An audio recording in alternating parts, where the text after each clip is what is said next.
Manifestation à l'appel de l'opposition unie, la coalition d'opposition qui était donc candidate à ces élections législatives et qui a donc officiellement perdu. Alors on l'a vu, vous l'aviez dit dans le sujet, dès le début et dès les premiers résultats en fait samedi soir et dimanche, eh bien l'opposition a tout de suite appelé en fait à ne pas reconnaître ce vote en accusant bien sûr le parti au pouvoir d'avoir falsifié l'élection et d'avoir tout fait pour forcer les gens également à voter pour elle.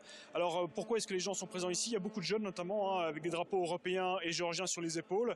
On sent que la manifestation, c'est aussi un appel du pied à l'Europe et à l'Occident tout entier pour essayer de plus les soutenir et pour assurer ce chemin qu'ils souhaitent donc de la Géorgie vers l'Europe. Je vous propose d'écouter 3 réactions que j'ai recueillies un peu avant le début de la manifestation ce soir pour mieux comprendre les motivations des gens ici à Tbilissi ce soir. Je suis à 100% sûr que cette élection a été falsifiée, car c'est impossible qu'une personne sur 2 en Géorgie ait voté pour le parti Rêve géorgien. Pour moi, l'Europe, c'est la liberté, les opportunités, les droits de l'homme. En un mot, c'est un avenir prometteur.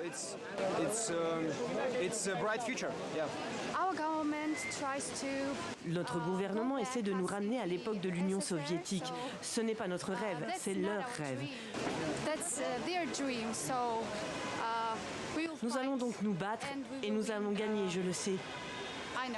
Notre mentalité est radicalement différente de celle des Russes. Au pouvoir, nous avons des agents de la Russie et de Poutine. Ce gouvernement est vendu à la Russie.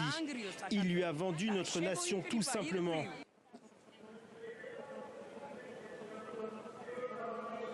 Alors voilà, vous l'entendez bien, il y a pas mal de générations différentes également. Vous avez vu représenter ce soir pas que des jeunes, mais aussi des gens de toutes les générations qui sont plutôt donc pour un chemin européen occidental pour la Géorgie.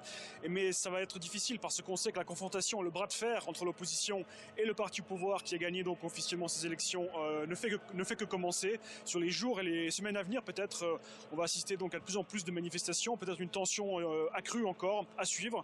Mais en tout cas, ce qui est sûr, c'est qu'on l'a vu, eh bien, les 4 partis d'opposition unis refusent catégoriquement d'entrer dans un parlement dominé donc par le parti Rêve géorgien.